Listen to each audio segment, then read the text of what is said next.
Hello friends, ತಮಗೆಲ್ಲರೂ ಕೂಡ ಜ್ಞಾನಕಾಶಿ ಅಕಾಡೆಮಿಗೆ ಸ್ವಾಗತ.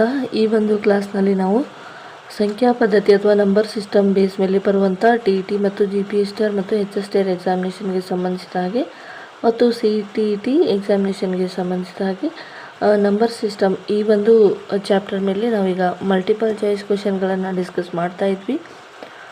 ಮೊದಲ ಒಂದು ಭಾಗ ಈಗ ಆಲ್ರೆಡಿ ನಾವು ಅಪ್ಲೋಡ್ ಮಾಡಿದ್ದೀವಿ. ನೋಡದೇ ಇರೋರು ಚಾನಲ್ನ ಪ್ಲೇಲಿಸ್ಟ್ಗೆ ಹೋಗಿ ಅವತ್ತನ್ನು ನೀವು ಚೆಕ್ ಮಾಡಿ ನೋಡ್ಬೋದು.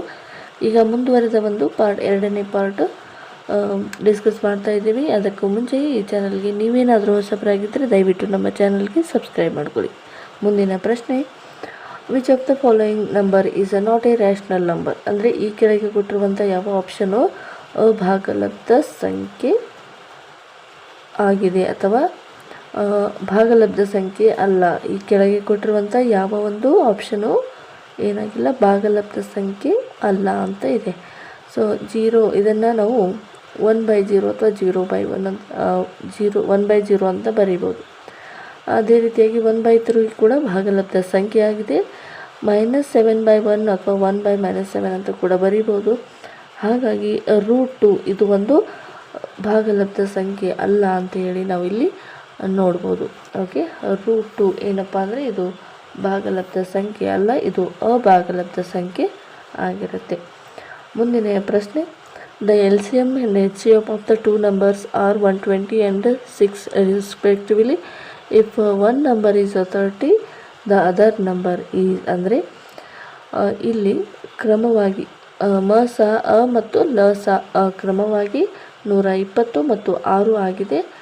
ಹಾಗಾದರೆ ಒಂದು ನಂಬರು ಆ ಎರಡು ಸಂಖ್ಯೆಗಳಲ್ಲಿ ಒಂದು ಸಂಖ್ಯೆ 30 ಆಗಿದೆ, ಇನ್ನೊಂದು ಸಂಖ್ಯೆಯನ್ನು ಕಂಡುಹಿಡಿಯಿರಿ ಅಂತಕ್ಕಂಥದ್ದು ಪ್ರಶ್ನೆ ಇದೆ. ಸೊ ಇದನ್ನು ನಾವು ಕಂಡುಹಿಡಬೇಕಾದ್ರೆ ಒಂದು ಸಿಂಪಲ್ ಆಗಿರೋ ಫಾರ್ಮುಲಾ ಇದೆ. A into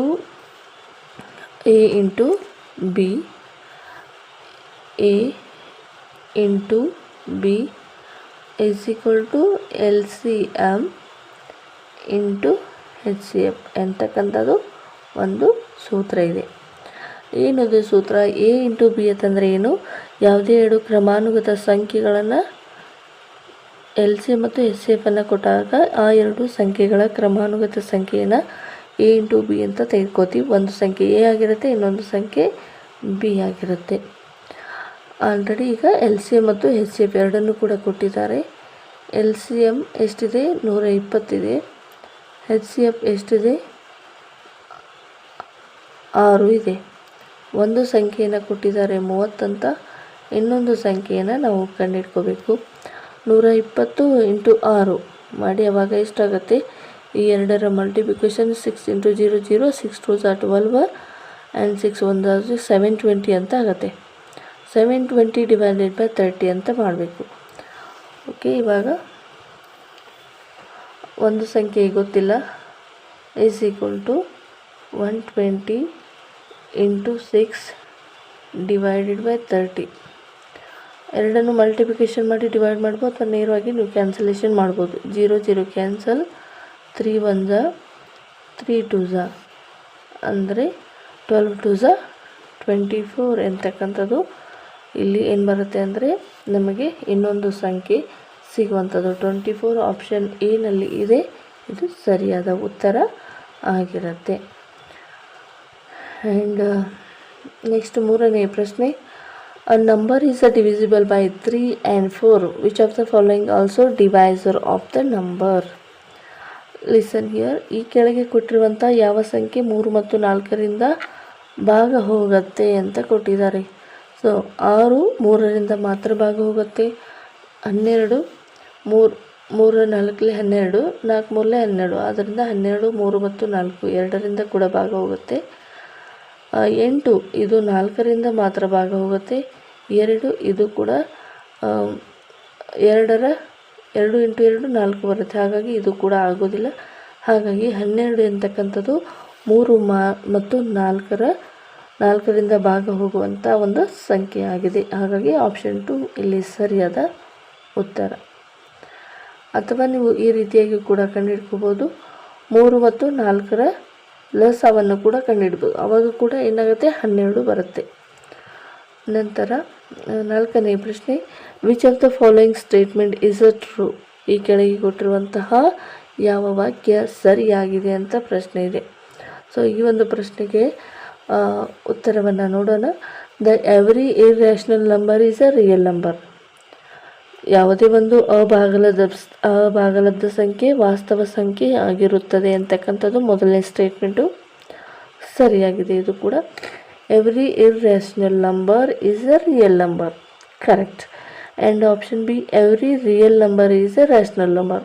no, every real number ಅಂತಂದಾಗ ಇದು √2 ಅಂತಕ್ಕಂಥದ್ದು ಇದು ಭಾಗಲಬ್ಧ ಸಂಖ್ಯೆ ಕೂಡ ಆಗಿರುತ್ತೆ, ವಾಸ್ತವ ಸಂಖ್ಯೆ ಕೂಡ ಆಗಿರುತ್ತೆ. ಹಾಗಾದರೆ √2 ಇದು ವಾಸ್ತವ ಸಂಖ್ಯೆ ಆಗಿರುತ್ತೆ, ಆದರೆ ಇದು ರ್ಯಾಷನಲ್ ನಂಬರ್ ಆಗೋದಿಲ್ಲ. ಹಾಗಾಗಿ ಆಪ್ಷನ್ ಬಿ ತಪ್ಪು. C, every integer is a irrational number. Integer ಅಂದರೆ ಏನು? +1, -1, +2, -2 ಈ ರೀತಿಯಾಗಿ ನಾವು ತಗೋತೀವಿ. ಆದರೆ ಇಂಟೀಜರನ್ನು ನಾವು ಇರ್ಯಾಷನಲ್ ಆಗಿ ಬರೆಯೋದಿಲ್ಲ. ಹಾಗಾಗಿ ಇದು ಕೂಡ ತಪ್ಪು. ನಾಲ್ಕನೇ ಒಂದು option, every fraction is a irrational number. No, ಇದು ಒಂದು ಎಲ್ಲ ಭಾಗಲಬ್ಧ ಸಂಖ್ಯೆಗಳು ವಾಸ್ತವ ಎಲ್ಲ ಭಾಗಲಬ್ಧ ಸಂಖ್ಯೆಗಳು ಅಭಾಗಲಬ್ಧ ಸಂಖ್ಯೆ ಅಂತ ಕೊಟ್ಟಿದ್ದಾರೆ. ಇದು ಕೂಡ ತಪ್ಪಾಗುತ್ತೆ. ಹಾಗಾದರೆ ಆಪ್ಷನ್ ಎ ಇಲ್ಲಿ ಸರಿಯಾದ ಉತ್ತರ. ಯಾವುದೇ ಒಂದು ಅಭಾಗಲಬ್ಧ ಸಂಖ್ಯೆ ವಾಸ್ತವ ಸಂಖ್ಯೆ ಆಗಿರುತ್ತದೆ. ಆಪ್ಷನ್ ಎ ಇಲ್ಲಿ ಸರಿಯಾದ ಉತ್ತರ. ಐದನೇ ಪ್ರಶ್ನೆ, how many 3 digit number are divisible by 7? ಈ ಒಂದು ಪ್ರಶ್ನೆ ಅರ್ಥ ಏನಪ್ಪ ಅಂದರೆ 7ರಿಂದ ಭಾಗ ಹೋಗುವ 3 ಅಂಕಿಯ ಸಂಖ್ಯೆಗಳು ಎಷ್ಟು ಅಂತ ಇದೆ. ಅಂದರೆ 3 ಡಿಜಿಟ್ ನಂಬರ್ ಭಾಗ ಹೋಗುವಂಥ ಸಂಖ್ಯೆಗಳು ಎಷ್ಟು, 7ರಿಂದ ಭಾಗ ಹೋಗುವಂಥ ಒಟ್ಟು ಸಂಖ್ಯೆಗಳು ಎಷ್ಟು ಅಂತ ಇದೆ. 3 ಅಂಕಿಯ ಅತಿ ಚಿಕ್ಕ ಸಂಖ್ಯೆ ಯಾವುದು? 3 ಅಂಕಿಯ ಅತಿ ಚಿಕ್ಕ ಸಂಖ್ಯೆ 100 ಆಗಿರುತ್ತೆ. 100ನ್ನು 7ರಿಂದ ಭಾಗಿಸಿ ನೋಡಿ, ಆವಾಗ 7ರಿಂದ ಕಂಪ್ಲೀಟಾಗಿ ಭಾಗ ಹೋಗುತ್ತಾ? ಇಲ್ಲ.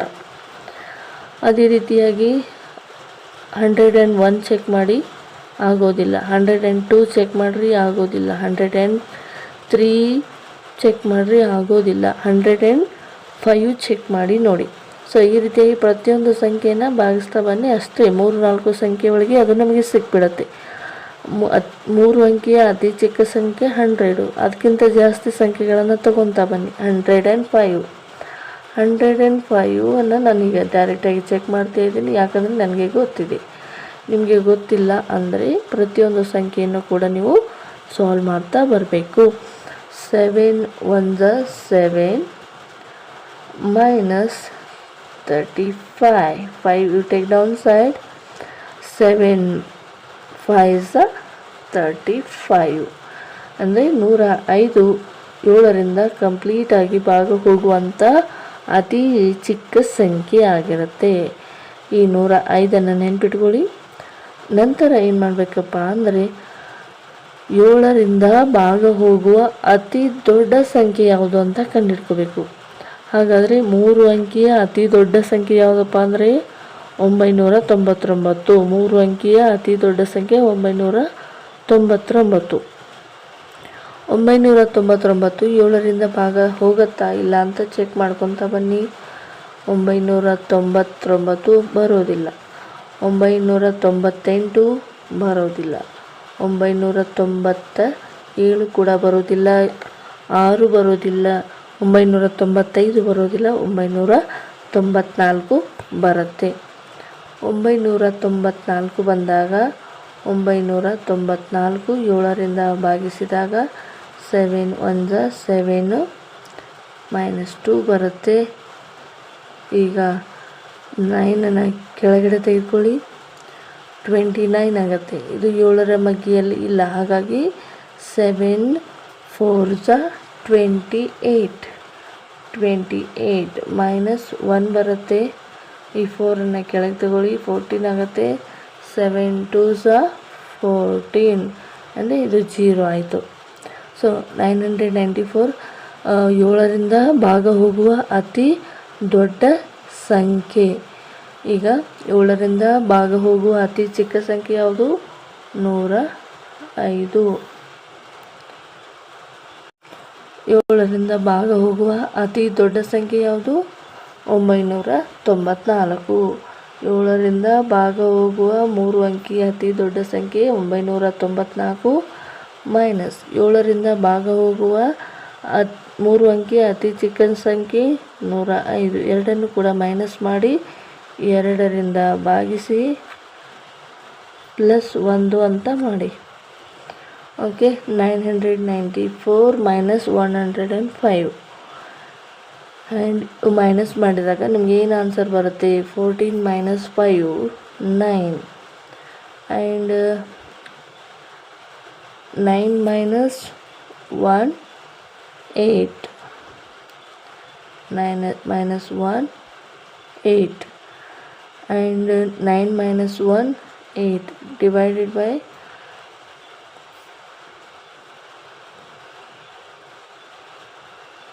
ಇವಾಗ ಎಷ್ಟು ಬಂತು?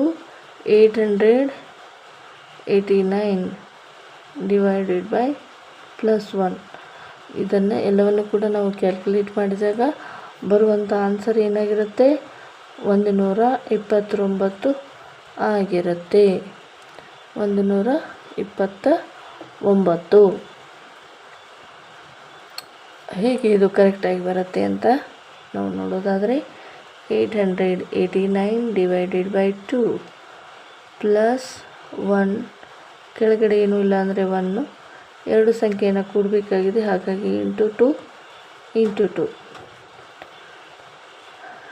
ಇಟ್ ಮೀನ್ಸ್ 889 +2 ಎಷ್ಟಾಗುತ್ತೆ? 891. ಓಕೆ, 889 ಡಿವೈಡೆಡ್ ಬೈ 2 ಅಲ್ಲ 7 ಮಾಡಬೇಕು. Divided by 7 7 1 7 1 carry 7 2 14 7 9 next one carry. What is the carry? 18 the carry you take 7 on the 7 here, 7 on the 7 here, 1 carry this side and we get 7 on the 7 7 2 the 14 7 3 the 21. But we want what we want here? 7 2 the 14. This is a 4 and that 127.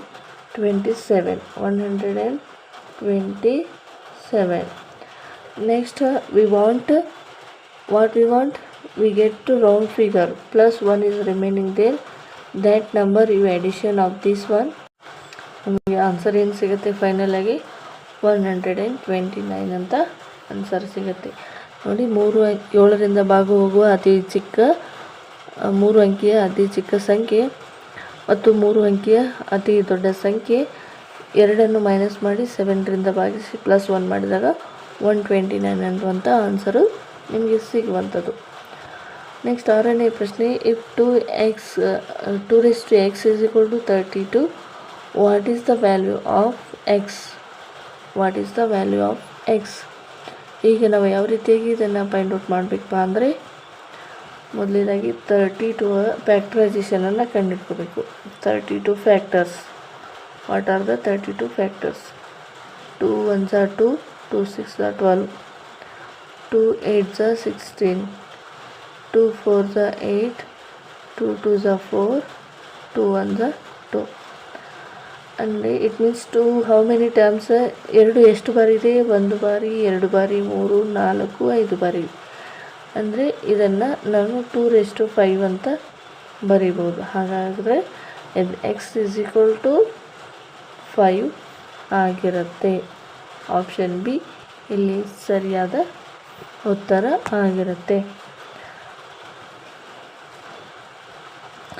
Next 7th one, the decimal expansion of 1/7 is ಏನಾಗಿರುತ್ತೆ ಅಂತ ಅಂದರೆ, ಈ ಒಂದು 1/7ನ ದಶಮಾಂಶ ವಿಸ್ತರಣೆ ಏನಾಗಿರುತ್ತೆ? ಇದು finite ಆಗಿರುತ್ತಾ ಅಂದರೆ ಅಂತ್ಯಗೊಳ್ಳುವಂಥದ್ದಾಗಿರುತ್ತಾ? ಟರ್ಮಿನೇಟಿಂಗ್ ಅಂದರೆ ಪುನರಾವರ್ತನೆಗೊಳ್ಳುವುದಾಗಿರುತ್ತಾ? ನಾನ್ ಟರ್ಮಿನೇಟಿಂಗ್ ಆ್ಯಂಡ್ ರಿಪೀಟಿಂಗ್ ಅಂದರೆ ಪುನರಾವರ್ತನೆಗೊಳ್ಳುವ ಮತ್ತು ಪುನರಾವರ್ತನೆಗೊಳ್ಳುವ ಮತ್ತು ಅಂತ್ಯಗೊಳ್ಳದ ದಶಮಾಂಶ ವಿಸ್ತರಣೆಯಾಗಿದೆ, ಅಥವಾ ಅಂತ್ಯಗೊಳ್ಳದ ಮತ್ತು ಪುನರಾವರ್ತನೆಗೊಳ್ಳದ ದಶಮಾಂಶ ವಿಸ್ತರಣೆಯಾಗಿದೆ ಅಂತ ಪ್ರಶ್ನೆ ಇದೆ. ಸೊ ಇದನ್ನು ಯಾವ ರೀತಿಯಾಗಿ ಕಂಡುಹಿಡ್ಕೋಬೇಕಪ್ಪ ಅಂದರೆ, 1ರಿಂದ ನಾವು 1ಅನ್ನು 7ರಿಂದ ಭಾಗಿಸಬೇಕು. 1ಅನ್ನು 7ರಿಂದ ಭಾಗಿಸಬೇಕು. 1 7 ಟೇಬಲಲ್ಲಿ ಇಲ್ಲ, ಹಾಗಾಗಿ you take 0 first. You take 0 and put the decimal point. You take 1 0. 7 1 7. ಏನು ಉಳಿಯುತ್ತೆ? ಶೇಷ 3 ಬರುತ್ತೆ. ಇಲ್ಲಿ ಡೆಸಿಮಲ್ ಇರೋದ್ರಿಂದ ನಾನು ಇನ್ನೊಂದು ಸಾರಿ 0ಅನ್ನು ತೆಗೆದುಕೋತೀನಿ. 7 3 21, 7 4 28, ಅಂದರೆ 7 4 28. ಮತ್ತು ನನಗೆ ಶೇಷ 2 ದೊರೆಯುತ್ತೆ.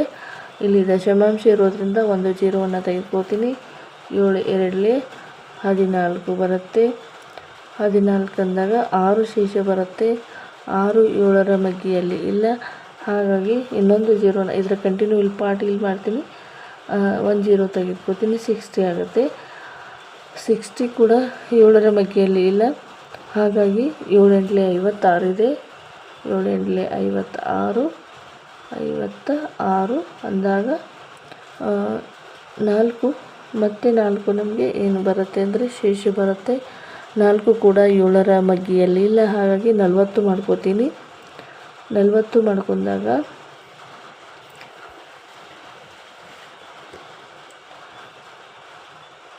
ಈ ರೀತಿಯಾಗಿ ನೀವು ಭಾಗಾಕಾರವನ್ನು ಮಾಡ್ಕೊತ ಹೋದಾಗ ನಾನ್ ಟರ್ಮಿನೇಟಿಂಗ್ ಆಗಿರುತ್ತೆ, ಅಂದರೆ ಅಂತ್ಯಗೊಳ್ಳದ ಪುನರಾವರ್ತನೆಗೊಳ್ಳುವ ದಶಮಾಂಶ ವಿಸ್ತರಣೆ ಆಗಿರುತ್ತೆ. ಹಾಗಾಗಿ ಆಪ್ಷನ್ ಸಿ ಇಲ್ಲಿ ಸರಿಯಾದ ಉತ್ತರ ಆಗಿರುತ್ತೆ. ನೆಕ್ಸ್ಟ್ ಪ್ರಶ್ನೆಯನ್ನು ನೋಡೋಣ. What is the sum of first 50 natural numbers? ಅಂದರೆ ಮೊದಲ 50 ಸ್ವಾಭಾವಿಕ ಸಂಖ್ಯೆಗಳ ಮೊತ್ತವನ್ನು ಕಂಡುಹಿಡಿಯಿರಿ ಎನ್ನುವಂಥದ್ದು ಪ್ರಶ್ನೆ ಇದೆ. ಆಪ್ಷನ್ಗಳನ್ನ ನೋಡ್ಕೊರಿ, ಈ ರೀತಿಯಾಗಿದ್ದಾವೆ. ಇದನ್ನು ಈಸಿಯಾಗಿ ಯಾವ ರೀತಿಯಾಗಿ ನಾವು ಕಂಡುಹಿಡ್ಬೋದಪ್ಪ ಅಂದರೆ, ಒಂದು ಫಾರ್ಮುಲಾ ಇದೆ. n × n+1 ಡಿವೈಡೆಡ್ ಬೈ 2 ಅನ್ನುವಂಥದ್ದು ಇದೆ. n ಅಂದರೆ ಎಷ್ಟು ನಂಬರ್ಸ್ ಕೊಟ್ಟಿದ್ದಾರೆ? 50 ಇಂಟು n+1 ಅಂದಾಗ 51 ಡಿವೈಡೆಡ್ ಬೈ 2. ಎಲ್ಲವನ್ನು ಕೂಡ ಕ್ಯಾಲ್ಕುಲೇಟ್ ಮಾಡಿದಾಗ 1275 ಅಂತಕ್ಕಂಥದ್ದು. ಅಂದರೆ 50 ಮೊದಲ 50 ಸ್ವಾಭಾವಿಕ ಸಂಖ್ಯೆಗಳ ಮೊತ್ತ 1275 ಆಗಿರುತ್ತೆ. 9ನೇ ಪ್ರಶ್ನೆ. If the number when divided by 5 gives a remainder 3, what is the remainder when the sum number is divisible by 10? ಅಂದರೆ ನೀವು ಒಂದು ನಂಬರನ್ನು ಭಾಗಿಸಿದಾಗ, ನೀವು ಒಂದು ನಂಬರನ್ನು 5ರಿಂದ ಭಾಗಿಸಿದಾಗ ಶೇಷ 3 ಬರುತ್ತೆ. What is the reminder when the same number is divided by 10? ಅಂದರೆ ಇದೇ ರಿಮೈಂಡರ್ ಬರಬೇಕು, ಆದರೆ ಆ ಸಂಖ್ಯೆ 10ರಿಂದ ಭಾಗ ಹೋಗಬೇಕು. ಆ ಒಂದು ಸಂಖ್ಯೆ ಯಾವುದು ಅಂತ ಇದೆ. ಸೊ ಇದನ್ನು ನೋಡಿ, ಈಗ 5ರಿಂದ ಭಾಗಿಸಿದಾಗ ನಮಗೆ 3 ಶೇಷ ಬರುವಂಥದ್ದು, ಆ ಸಂಖ್ಯೆ ಸಿಗ್ಬೋದು, ಆದರೆ ಶೇಷ 3 ಬರೋದಿಲ್ಲ. ಈಗ 35 36 38 ನಾವು 5ರಿಂದ ಭಾಗಿಸಿದಾಗ 5 7 35 ಅಂತಾಗತ್ತೆ. 5 7 35 ಅಂತಾಗತ್ತೆ. ಶೇಷ 3 ಬರುತ್ತೆ. ಶೇಷ 3 ಬರಬೇಕು. ಇದೇ ಸೇಮ್ ಸಂಖ್ಯೆ 32, ಇದೇ ಸಂಖ್ಯೆಯನ್ನು ನಾವು 10ರಿಂದ ಕೂಡ ಭಾಗಿಸಿದಾಗ ಅದು ಶೇಷ 3 ಬರಬೇಕು ಅಂತ ಇದು ಪ್ರಶ್ನೆ ಕಂಡೀಷನ್ ಇದೆ. ಆದರೆ ಇದನ್ನು ನಾವು ಏನು ಮಾಡೋಕ್ಕಾಗೋಲ್ಲ, ಡಿಟರ್ಮೈನ್ ಮಾಡೋದಕ್ಕೆ ಆಗೋದಿಲ್ಲ.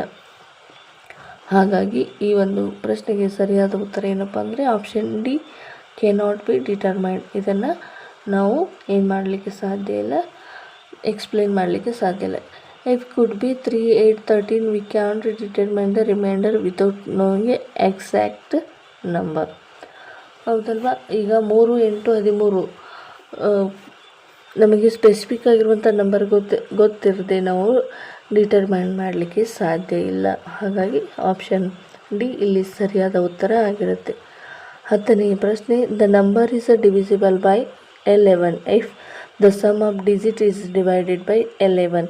ಅಂದರೆ ಇದು ಯಾವೊಂದು ಬೇಸ್ ಮೇಲೆ ಇದೆ ಅಂದರೆ, 10ನೇ ಪ್ರಶ್ನೆ. The number is divisible by 11. ಇದು ಬಾಧ್ಯತೆಯ ನಿಯಮಗಳು. ಈ ಒಂದು ಚಾಪ್ಟರ್ಗೆ ಸಂಬಂಧಿಸಿದ ಪ್ರಶ್ನೆ ಆಗಿದೆ. ಬಾಧ್ಯತೆಯ ನಿಯಮಗಳು ತಂದಾಗ 2ರಿಂದ ಭಾಗವಾಗುವ ಸಂಖ್ಯೆಗಳು ಯಾವ ರೀತಿಯಾಗಿರ್ತವೆ, ಅದರ ಒಂದು ನಿಯಮಗಳು ಯಾವ ರೀತಿಯಾಗಿರುತ್ತೆ, ಅದರ ಬಗ್ಗೆ ಡೀಟೇಲ್ ಆಗಿ 2, 5, 3 ಬೇರೆ ಬೇರೆ ಸಂಖ್ಯೆಯ ಡಿವಿಸಿಬಿಲಿಟಿ ಟೆಸ್ಟ್ ಅಂತಕ್ಕಂಥದ್ದು ಇರುತ್ತೆ. ಅಂದರೆ ಬಾಧ್ಯತೆಯ ನಿಯಮಗಳು ಇರ್ತದೆ.